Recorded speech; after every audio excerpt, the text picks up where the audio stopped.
Orang-orang yang paling kaya di muka bumi bukan orang yang menumpuk harta, tapi orang yang menabung menumpuk nama Allah di dalam dadanya. Assalamualaikum warahmatullahi wabarakatuh. Alhamdulillahilladzi syarrafana bizzatil muhammadiyah wa abarana bis-salati alaihi waj'ala dzikrahu min dzikrihi. Asyhadu an la ilaha illallah wa asyhadu anna Muhammadan abduhu wa rasuluh. Allahumma salli wa sallim wa barik alaih. Amma ba'du, puji syukur kita pulangkan kepada yang maha terpuji, Allah subhanahu wa ta'ala. Yang maha bersyukur ialah yang menyebut dirinya Al-Hamid Asy-Syakur. Dan kita juga kirimkan salawat dan salam kepada Nabi SAW, hamba yang paling terpuji. Karenanya lah kita mengenal zat yang maha terpuji. Namun kita tidak kenal juga dengan beliau kecuali melalui para masyayikh kita. Maka kita bersyukur dapat guru, mempunyai guru, mursyid-mursyid yang membimbing kita mengenal Nabi Muhammad yang terpuji, Allah yang juga terpuji. Yang sangat saya ta'zimi, hormati guru kita semua, Syekhuna Tuan Haji Siddiq Al-Khalidi, matta'allahu fi hayati.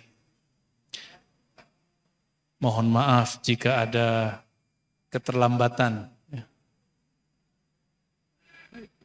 Belum pakai karomah katanya. Toyul ard, melipat bumi, masih manusia biasa. Saya bersyukur dapat memenuhi jemputan Tuan Syekh dan diberi kesempatan masa untuk mengisi beberapa mau'izah untuk ikhtitam suluk keberapa Tuan Syekh? 72, Masya Allah. Sudah lama. Orang-orang yang paling kaya di muka bumi bukan orang yang menumpuk harta, tapi orang yang menabung menumpuk nama Allah di dalam dadanya. Maka sungguh berjaya dan beruntung orang-orang yang kalbunya menjadi tabungan nama-namanya.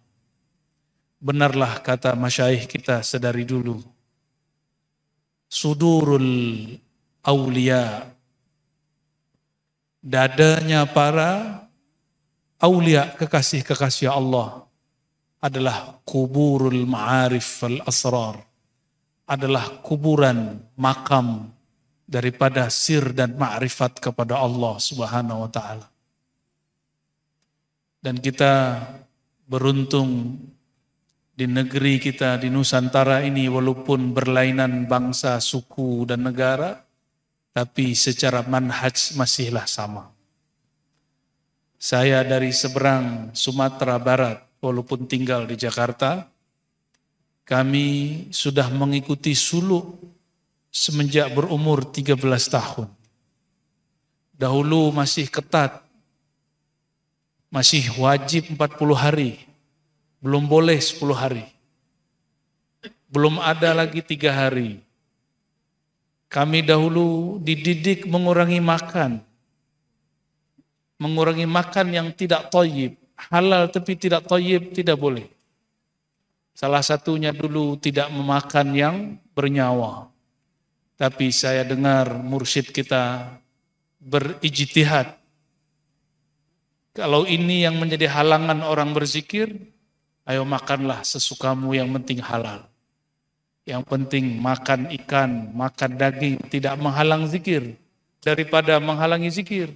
Ya, ada orang mau zikir teringat daging, masih makan daging. Sebenarnya saya pun dari 2014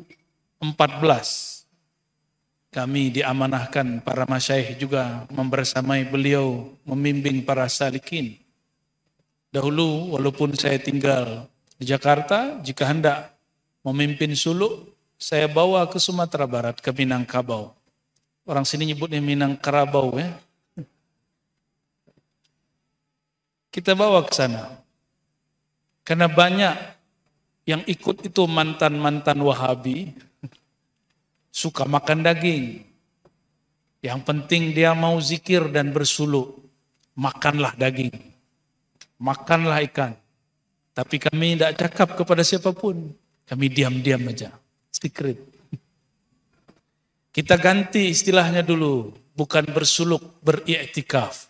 Karena hanya 10 hari terakhir Ramadan. Yang penting mereka mau bersuluk. Karena sunnah iktikaf hari ini sampai masa ini akhir zaman ini yang benar-benar mengamalkannya secara utuh hanyalah orang-orang yang berthariqah wa akhasul khusus thariqah Naqsyabandiyah dan lebih spesial lagi Naqsyabandiyah Al-Khalidiyah. Maka nisbat gelaran Al-Khalidi kepada mursyid itu menandakan mereka masih menghidupkan arba'inat atau ishrinat atau salasinat atau asyra ayam. Bahkan guru saya mengatakan, kalau engkau tidak punya masa, yaum walailah, yang penting kau mau duduk mabit sejenak saja mengingat Allah Subhanahu wa taala. Karena perintah mengingat Allah itu wajib, bukanlah sunnah, bukan mustahab. Wazkur rabbaka katsira. Surat Al-Imran. Al-aslu fil amri lil wujub. Pada dasarnya perintah itu wajib. Dan perintah berzikir ratusan kali lipat di Quran. Sedangkan sholat hanya puluhan, sekitar 50 fa'aksar. Hanya 50-an, lebih kurang. Aqimus shalah, hanya sekitar 50-an lebih kurang. Tapi perintah zikir lebih banyak dari semua itu. Kenapa? Supaya orang dia sukses dalam sholat. Aqimus sholata lidzikri. Hendaklah engkau menyempurnakan sholatmu untuk mengingat aku. Maka latihan zikir ini untuk sholat. Untuk apa kita bersuluk? Untuk sholat. Supaya sholat kita kamilah.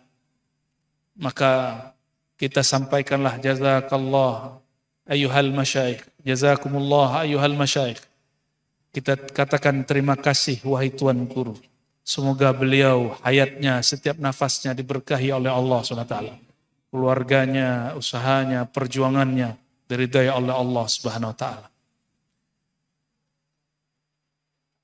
Saya alhamdulillah, kalau orang sini nyebutnya hambo ya, kami sebut ambo. Saya alhamdulillah dari kecil berguru kepada orang yang sudah sepuh juga. Waktu umur kami 11 tahun, saya khidmat kepada beliau. Namanya Maulana Syekh Muhammad Nuruddin Al-Khalidi. Makannya sedikit. Kalau suluk wajib 40 hari. Tidak boleh 10 hari. Suluk tidak boleh makan yang berdaging, bernyawa. Masih ketat beliau. Mutasyaddid. Kami khidmat semenjak kecil. Tapi 3 tahun sebelum beliau wafat, beliau tidak sanggup lagi memimpin suluk. Maka saya bergurulah kepada syekh yang kedua. Namanya Abuya Syekh Al-Hasan Al-Basri. Namun beliau gabung 2 thariqah. Naqsyabandiyah was-Sammaniyah. Ada zikir jaharnya, ada zikir khafinya. Awal-awalnya saya meragukan zikir ini. Kenapa ada zikir? Mata dipejam, lidah dikunci, kepala ke bawah, ya. Lampu pun sebagian dimatikan. Saya pikir ini bid'ahnya orang thariqah. Ternyata diambil dari hadis Nabi SAW. Ada semakna dalam riwayat Hakim, ada yang semaknanya dalam riwayat Ahmad. Nabi berkalam kepada para sahabat, hal fikum gharib? Adakah di antara kamu yang gharib, yang asing? Ahli hadis mengira itu ahlul kitab. Tapi ahlul ma'rifat mengartikan ahlul kitab ini ada maknanya. Orang yang mampu baca kitab tapi tidak mengerti ilmu ma'rifat sering memusuhi ahli zikir. Dari masa ke masa dimanapun tempatnya, cobalah lihat. Yang mengkritisi, yang mengingkari mursyid-mursyid tarekat, itu orang yang bisa baca kitab, yang boleh baca kitab juga. Benar tak? Karena dia mungkin mampu baca kitab, tapi tidak mampu membaca yang tersirat di dalam kitab. Cukup bacalah Al-Quran, wazkur rabbaka katsira. Sebutlah nama Allah sebanyak-banyaknya. Banyak itu 1000 banyak? 5000 banyak? Banyak? Ya bolehlah, banyak lah. Ya. Nabi beri contoh 100, 70, 33, 10. Ini hanya contoh. Contoh ini dikembangkan oleh para sahabat. Mereka fahami dengan pemahaman yang muassa, yang luas. 2 istri baginda Nabi Muhammad SAW, Safiyah dan Juwairiyah. Beliau berdua mempunyai tasbih, namun dahulu belum diikat dengan tali. Tasbihnya biji-biji subhah dari kerikil-kerikil seperti yang kita guna dari khatam khojakan. Ya. Kalau Naqsyabandi pasti ada khatam khojakan. Cuma kadang masyayikh ingin memberi rukhsah kepada murid, takut lama duduk. Maka khatamnya ekspres, pendek. Safiyah berzikir dari subuh sampai Nabi kembali di saat duha. Nabi pulang biasanya sekitar pukul 10. Lebih kurang 4 jam atau 3 jam berzikir. Nabi biarkan.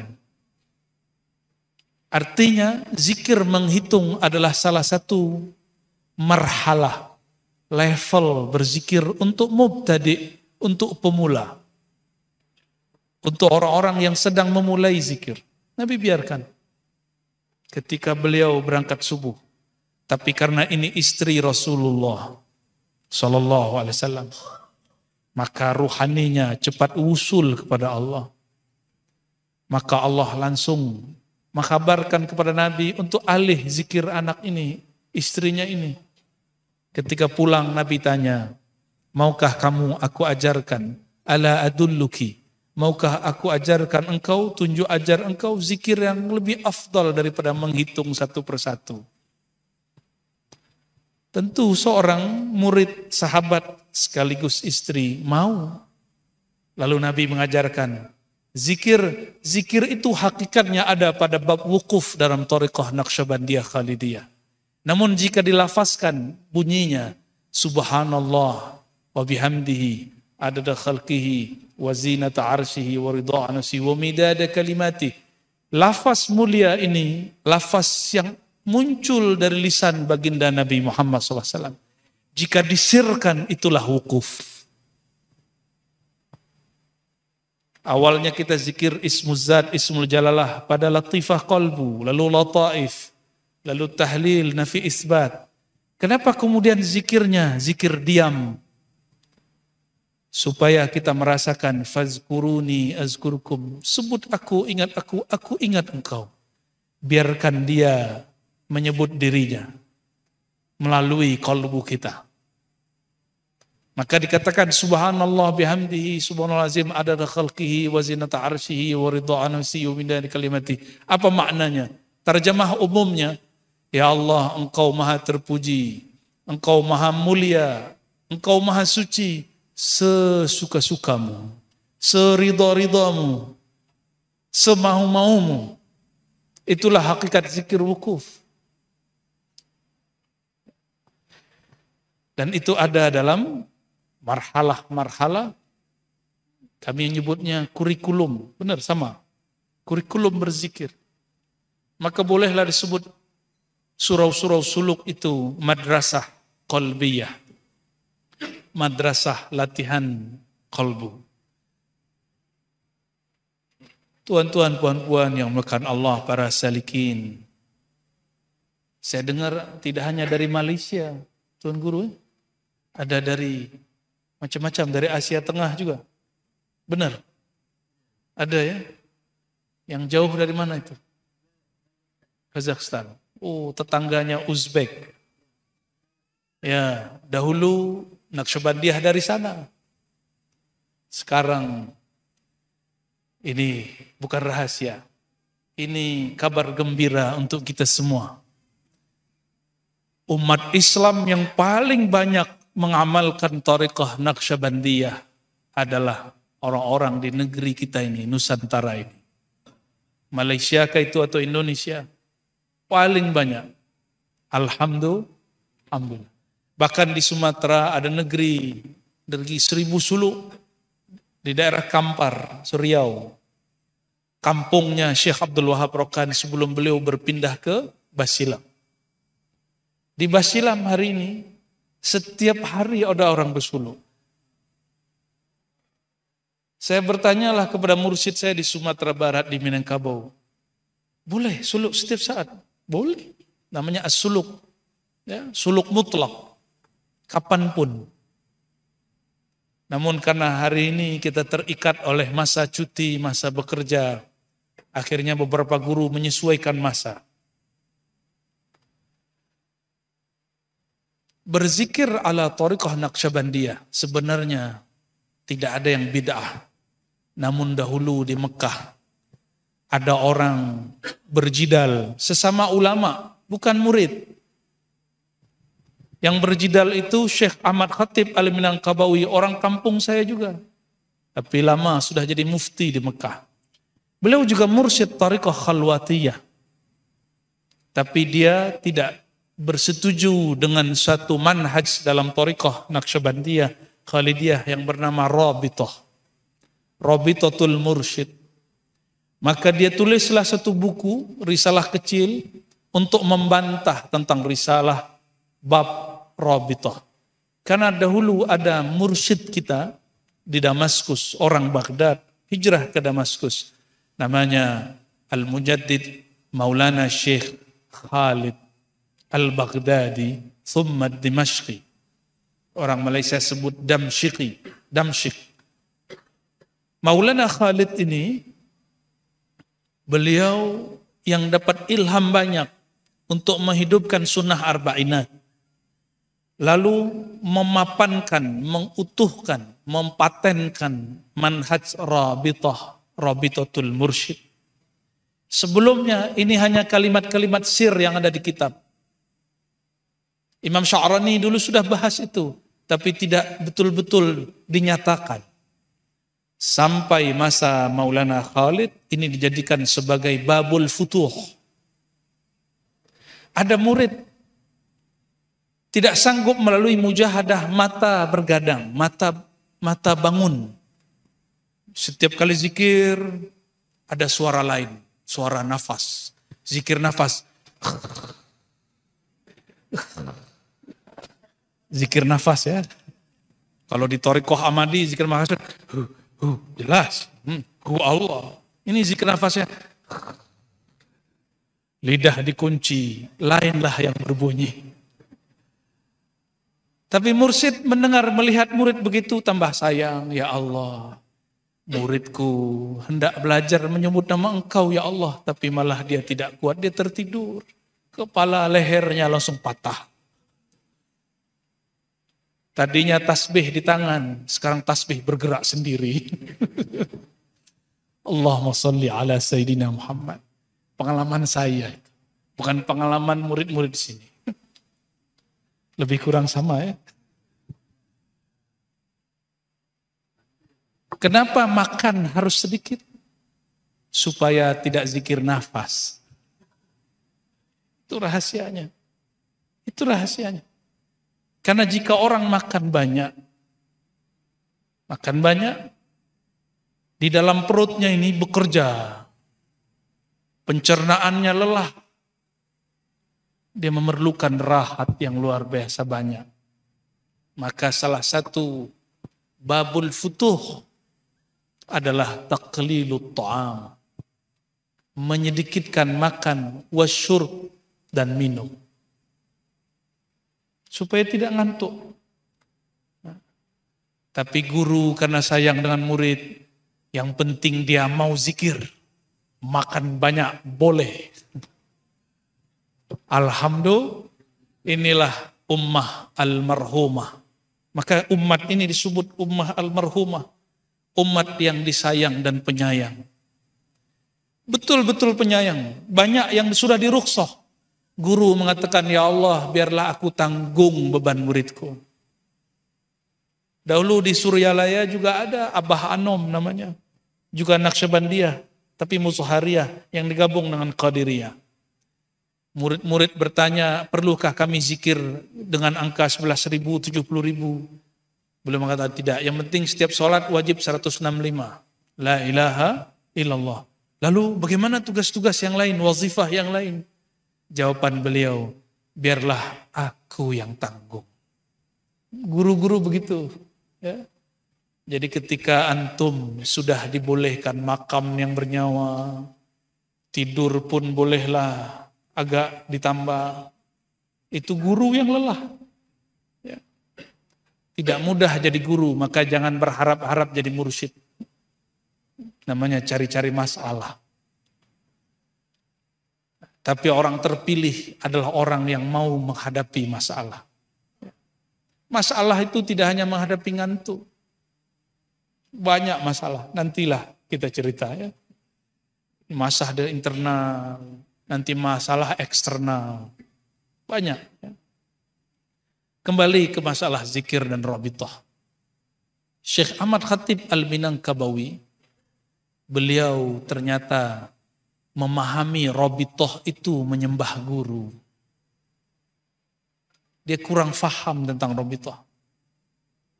Jadi tasawur dia, deskripsi, ta'rif dia tentang rabithah seakan-akan mengingat guru di dalam zikir. Adakah tuan-tuan ingat guru dalam zikir atau ingat guru sebelum zikir? Ingat guru sebelum zikir. Guru itu yang diingat, apanya yang diingat? Jasadiahnya atau ruhiyahnya? Tapi tanpa jasad, ruh pun kita lupa. Maka perlulah membayangkan guru. Apa dalilnya? Dalilnya ada dalam sahih. Kitab-kitab yang sahih. Kutubus sittah. Tapi derajat yang ini hasan. Tapi naik sahih li ghairihi. Diriwayatkan oleh Imam Ibnu Majah. Kenapa menjadi sahih li ghairihi? Karena ada riwayat-riwayat lain. Abu Nuaim, Imam Ahmad. Ya. Nabi SAW mengabarkan. Diriwayatkan oleh Sayyidatuna Asma binti Yazid Al-Ashhaliyah Al-Ansariyah. Al-Asma binti Yazid ini seorang mujahidah di kalangan perempuan. Dia wanita berjihad. Waktu perang dengan Rum, lebih dari 9 tentara Rum gugur di tangan dia. Ini Al-Asma binti Yazid. Beliau ini mengatakan, Nabi bersabda kepada kami, berkisah kepada kami, ala adullukum bi khiyarikum. Maukah kalian aku tunjukkan ciri-ciri orang-orang terbaik? Di riwayat Abu Nuaim dan lain-lainnya disebutkan, maukah aku tunjukkan kamu siapakah aulia-aulia Allah? Kekasih-kekasih Allah. Lalu mereka mengatakan, bala ya Rasulullah. Tentu wahai baginda Rasulullah. Nabi SAW meneruskan kalamnya. Man idza ru'u dzukirullah. Ini pun saya sampaikan di Malaka, tapi dalam konteks yang berlainan. Orang yang jika mereka dipandang, ru'u, ro'a, lain dengan nazara. Nazara bi'ainil basar. Sedangkan ro'a boleh dengan basar, boleh dengan basirah. Inilah dalil rabitah. Orang yang jika dipandang, diingat, dikenang, zukirullah, maka memandang mereka menghantarkan kita memandang kepada Allah. Mengenang mereka membuat kita terkenang nama sifat-sifat Allah. Menyebut nama mereka membuat kita mudah untuk menyebut nama Allah. Betul enggak?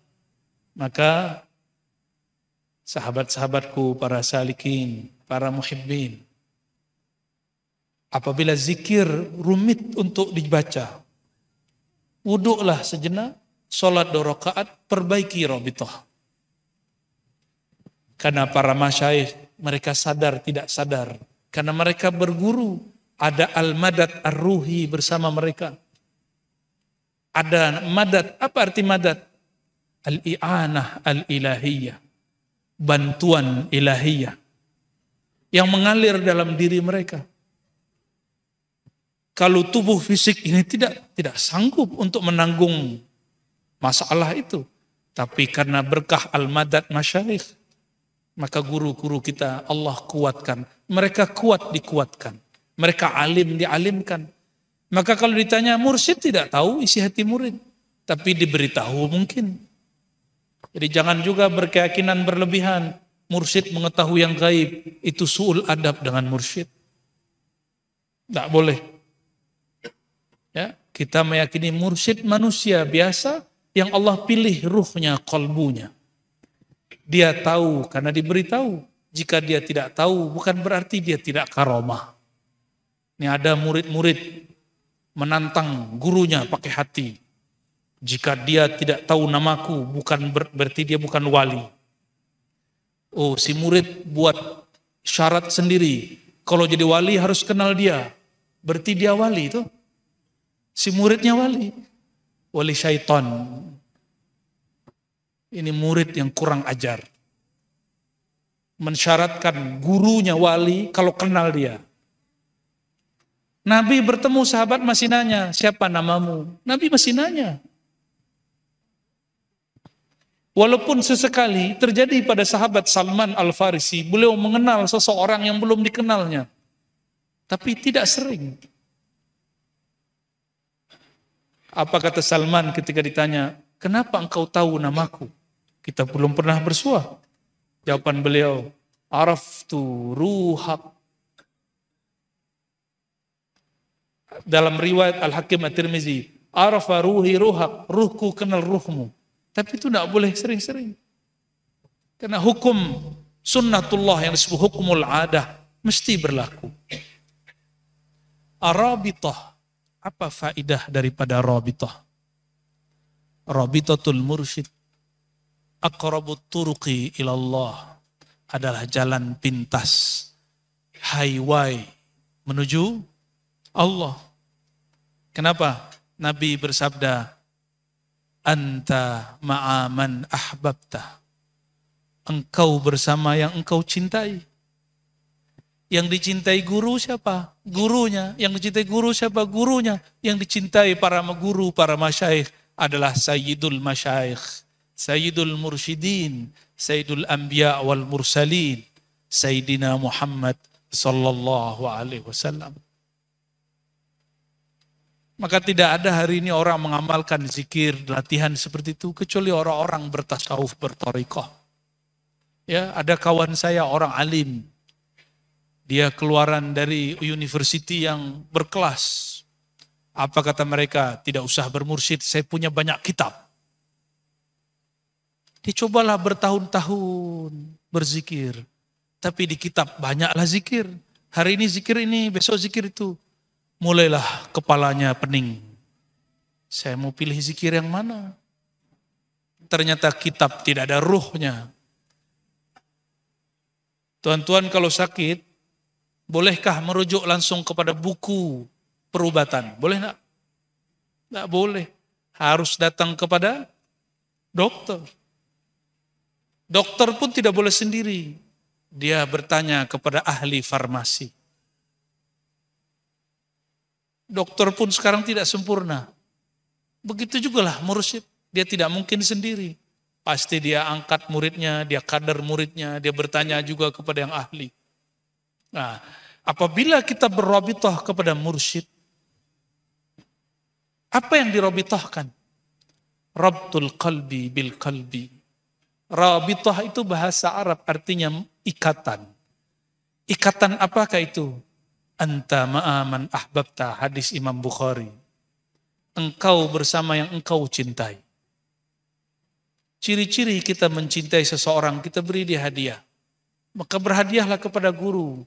Jika dia zahir, berilah hadiah zahir. Jika berrabithah qalbunya, kirimkan Fatihah ke dalam ruhnya. Itulah cara berhadiah. Tahadu, tahabu. Saling berhadiahlah kamu, memberi hadiahlah kamu.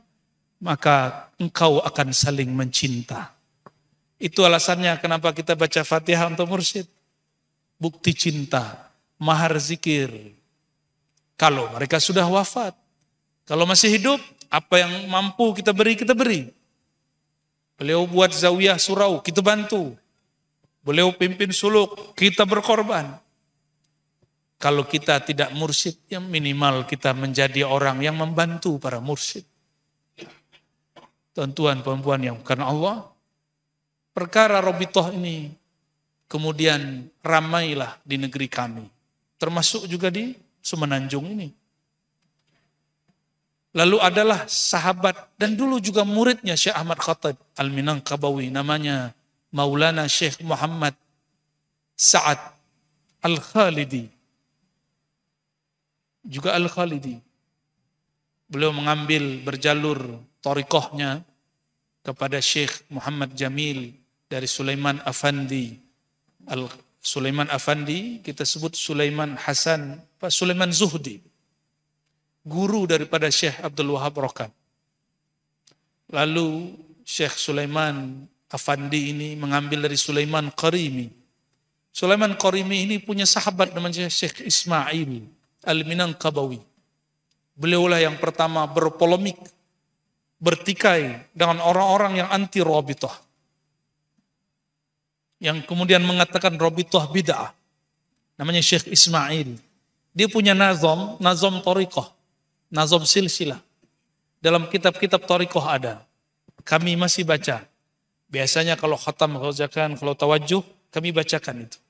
Dari Allah ada sampai kepada Nabi Muhammad, Jibril Nabi Muhammad, Sayyidina Abu Bakar, Sayyidina Salman. Ya. Barangkali di sini mungkin jarang dibaca. Ya, karena yang mengarangnya jalur yang lain. Beliau, Maulana Muhammad Sa'ad nulis bantahan terhadap Syekh Ahmad Khatib Al-Minangkabawi yang juga guru syariatnya. Bantahan itu berkembang, akhirnya redup. Dengan meninggalnya mereka semua, Syekh Ahmad Khatib wafat, Syekh Sa'ad pun wafat. Setelah saya mengamati apa yang salah, apa yang ditikaikan, ternyata definisi yang dibayangkan oleh Syekh Ahmad Khatib bukanlah definisi yang kita maksud. Dia membayangkan rabithah itu menyembah guru atau mengingat guru dalam berzikir. Tidak. Rabithah itu anta ma'aman ahbabta. Man iza ru'u zikrullah. Engkau bersama yang engkau cintai. Dan yang kedua, siapakah manusia terbaik? Orang yang jika dipandang, dikenang, maka membuat kita mengingat kepada Allah Subhanahu wa taala. Oleh karenanya, tidak usah khawatir soalan rabithah. Jadi rabithah itu masyru' fid din. Dia bab mahabbah. Namun diistilahkan oleh Imam Khalid. Maka murid-muridnya menyebut dirinya Al-Khalidi. Dan yang terbanyak bernisbat kepada beliau hari ini adalah negeri kita. Di Turki banyak, ada Syekh Mahmud, ada Syekh Nazim. Tahu Syekh Nazim Al-Haqqani. Namun Syekh Nazim gabungkan dengan Thariqat Maulawiyah. Maka adalah darwish. Kemudian menari. Tarian sufi. Itu bagi Khalidiyah tidak ada. Syekh Sulaiman Zuhdi punya risalah Sahifatus Safa. Bagi beliau, zikir Naqsyabandi, tubuh pun tidak perlu gerak. Diam, lidah dikunci. Bahkan ketika ada jazab pun ditahan, dilembutkan badannya. Kenapa kita melihat ada orang jika hal dapat, dia berteriak? Karena lidahnya tidak dikunci. Kenapa ada orang kemudian merinding? Karena badannya tidak dilemaskan, dilembutkan. Maka ciri-ciri kemurnian Naqsyabandiyah Khalidiyah, badannya dilembutkan. Itu rahasianya. Kalau zikir, panas tak? Panas. Tahu asbabnya? Nama Allah itu hararah. Yang Tuhan makan masih berdaging. Maka bertemulah hararatani, dua yang panas. Oh panas, akhirnya beruntunglah ini tempat suluk mewah sekali, ada kipas anginnya, ada air conditioner juga, aircon, ada. Nikmat sekali. Ya, nanti saya kasih tahu lama orang di Sumatera sama di Jakarta, mau suluk ada aircon. Di mana? Di Kuala. Ada ikonnya. Tuan-tuan perempuan yang dimuliakan Allah, barangkali itu sedikit yang dapat saya sampaikan. Karena ini rihlahnya masih panjang. Besok pun masih ada beberapa tempat. Nanti malam juga masih ada. Ya, sedikit-sedikit kita buka. Insya Allah saya akan kupas tentang usulut tariqah an-Naqsyabandiyah bil adillati syar'iyyah. Alhamdulillah Allah izinkan hamba ini belajar hadis 15 tahun. Mengkhatamkan kitab-kitab hadis utama. Sahih Bukhari, Muslim, Abu Daud, Tirmizi, Ibnu Majah, Nasai. Ditambah Muwatta, ditambah Sunan Al-Kubra, Al-Baihaqi, Musnad Ahmad, dan lain sebagainya. Alhamdulillah Allah izinkan. Dan Allah mudahkan untuk mengistinbat riwayat-riwayat hadis yang berkaitan dengan usulut tariqah sufiyah. Perkara-perkara yang menguatkan kita. Maka insya Allah, tahun depan saya akan selesaikan, khatamkan satu buku tentang buku pertahanan tariqah sufiyah.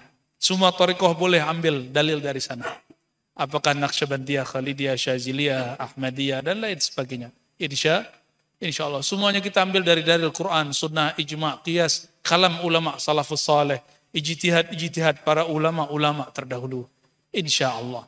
Dengan asas akidah Ahlussunnah, bermazhab yang 4, wabil khusus mazhab Syafi'i, dan berakidah Asy'ariyah, Maturidiyah. Inilah yang dikatakan oleh Maulana Syekh Muhammad bin Muhammad Al-Khani. Apa kata beliau? Syartul wusul, mesti berakidah yang sahihah dan bermazhab yang sahihah. Lalu berguru yang sanadnya muttasilah. 3 aja syarat usul. Pertama apa? Akidah sahihah. Insya Allah beliau dan guru-guru mursyid kita Naqsyabandi tidak ada yang Syiah. Tidak ada yang Rafidah. Tidak ada yang Hululiyah mengatakan aku jadi Tuhan, Tuhan masuk. Tidak ada. Tidak ada. Tidak ada tanasukiyah, reinkarnasi, tidak ada. Semuanya Ahlus Sunnah Asy'ariyah.